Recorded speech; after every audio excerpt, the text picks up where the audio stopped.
इस वीडियो में हम मोहम्मद गौरी के भारत पर आक्रमणों को क्रमवार देखेंगे। सबसे पहले हम अध्ययन करेंगे मुल्तान और सिंध पर आक्रमण। 1175 ईस्वी में गौरी ने सर्वप्रथम मुल्तान पर आक्रमण किया। भारत की पश्चिमोत्तर सीमा पर मुल्तान का राज्य सबसे दुर्बल राज्य था, जिसे आसानी से पराजित किया जा सकता था, और इससे उत्साहित होकर उसके सैनिक अन्य राज्यों पर सफलतापूर्वक आक्रमण कर सकते थे। इसके अलावा यहाँ का शासक शिया मत का था, जबकि गौरी सुन्नी था। उन दिनों गजनी से भारत को आने का सरल मार्ग मुल्तान होकर ही था।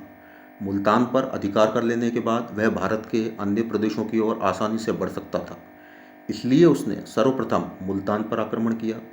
गौरी ने बिना किसी प्रतिरोध के मुल्तान के शासक को परास्त कर दिया। कट्टर शिया अधिकारियों और धर्माचार्यों को मुल्तान से निष्कासित कर दिया गया और मुल्तान की शासन व्यवस्था अपने अधिकारियों को सौंपकर गौरी वापस गजनी चला गया। कुछ दिनों बाद वह पुणे आया और ऊपरी सिंध के महत्वपूर्ण सामरिक केंद्र उच्छ पर आक्रमण किया। उस समय उच्छ पर हिंदू शासक का अधिकार था। फरिश्ता के अनुसार यहाँ भट्टी राजपूतों का शासन था और यहाँ की रानी ने मोहम्मद के वचनों में फंसकर अपने पति को मरवा डाला। इसके बाद गौरी ने सुगमता के साथ दुर्ग एवं नगर पर अधिकार कर लिया। आधुनिक इतिहासकार इस मत को स्वीकार नहीं करते हैं। ऐतिहासिक खोजों से सिद्ध हो चुका है कि उन दिनों सिंध अथवा मुल्तान के किसी भी भाग पर राजपूतों का शासन नहीं था। संभवतः मोहम्मद ने दुर्ग रक्षक मुस्लिम सरदार के साथ विश्वासघात करके उच्च पर अधिकार किया होगा। इसके बाद उसने शेष सिंध को जीतने का प्रयास किया और 1182 ईस्वी तक संपूर्ण सिंध पर उसका अधिकार हो गया। सिंध का सुप्रसिद्ध बंदरगाह देवल भी उसके अधिकार में आ गया। अब हम गौरी के गुजरात आक्रमण के बारे में देखेंगे। तो 1178 ईस्वी में गौरी ने गुजरात राज्य पर आक्रमण किया, जो उसका दूसरा आक्रमण था। गौरी का सोचना था कि गुजरात को आधार बनाकर वह पूर्वी तथा पश्चिमी राजस्थान को सरलता से जीत सकेगा और पूर्वी राजस्थान के मार्ग से गंगा यमुना के दोआब में घुसने का मार्ग भी मिल जाएगा। राजस्थान को आधार बनाकर वह पंजाब के गजनवी वंश को नष्ट करने में सफल हो सकेगा। इसके अलावा गुजरात की विपुल धन संपदा की लूट भी प्रबल आकर्षण का केंद्र थी, परंतु उसकी यह योजना व्यावहारिक नहीं थी। उसे पंजाब को आधार बनाकर राजस्थान, गुजरात तथा गंगा के दोआब की तरफ बढ़ने की बात सोचनी थी। गौरी ने पूरी तैयारी के साथ राजस्थान के मरुस्थल को पार कर गुजरात पर आक्रमण करने का विचार किया।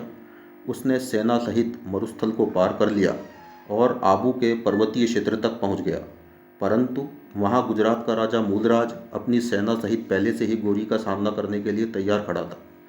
लंबी एवं कष्टप्रद यात्रा से थकी हुई तुर्क सेना गुजराती सेना के सामने न टिक सकी और युद्ध क्षेत्र से भाग खड़ी हुई। गौरी भी मैदान से भाग निकला। भारत की भूमि पर गौरी की यह प्रथम पराजय थी, परंतु वह निराश होने वाला व्यक्ति नहीं था। उसे अपनी योजना का दोष समझ में आ गया और भारत को जीतने के लिए उसने अपने अगले आक्रमणों का मार्ग बदल दिया। अब उसने पहले पंजाब को जीतने और पंजाब को आधार बनाकर आगे बढ़ने का निश्चय किया। इस प्रकार हमने देखा कि मुल्तान और सिंध और गुजरात पर मोहम्मद गौरी के आक्रमणों की क्या योजना थी। अब हम पंजाब पर आक्रमण की बात करेंगे। जैसा हमने पहले बताया कि पेशावर से लेकर पंजाब तक के भूभाग पर इस समय गजनवी वंश का अधिकार था। गजनवी वंश का अंतिम शासक मलिक खुसरो एक दुर्बल तथा अयोग्य शासक था। 1179 ईस्वी में गौरी ने पंजाब पर पहली बार आक्रमण किया और पेशावर तथा उसके आसपास के क्षेत्र पर अपना अधिकार जमा लिया। 1181 ईस्वी में गौरी ने दूसरा आक्रमण किया। इस बार मलिक खुसरो ने काफ़ी धन देकर तथा अपने एक पुत्र को गौरी के पास बंधक रखकर उससे समझौता कर लिया। 1185 ईस्वी में गौरी ने तीसरी बार पंजाब पर आक्रमण किया और सियालकोट तक का प्रदेश जीत लिया। मलिक खुसरो ने पंजाब के युद्धप्रिय खोखरों के सहयोग से इन प्रदेशों को अधिकृत करने का प्रयास किया, परंतु उसे सफलता नहीं मिली। 1186 ईस्वी में गौरी ने पुणे पंजाब पर आक्रमण किया और लाहौर तक जा पहुंचा, परंतु उसे लेने में सफल नहीं हो पाया। विवश होकर गौरी ने छल कपट का मार्ग अपनाया। उसने मलिक खुसरो को समझौते की बातचीत के लिए आने का निमंत्रण भिजवाया। मलिक के आते ही उसे बंदी बना लिया गया और गौर भेज दिया गया, जहां 1192 ईस्वी में उसका वध कर दिया गया। मलिक को बंदी बना लेने के बाद गौरी को समूचा गजनवी राज्य जीतने में विशेष प्रतिरोध का सामना नहीं करना पड़ा। पंजाब विलय से उसके राज्य की सीमाएं पृथ्वीराज चौहान के राज्य की सीमाओं से जा मिली। तो ये गौरी के भारत आक्रमण के कुछ केंद्र थे, मुल्तान, सिंध, गुजरात और पंजाब।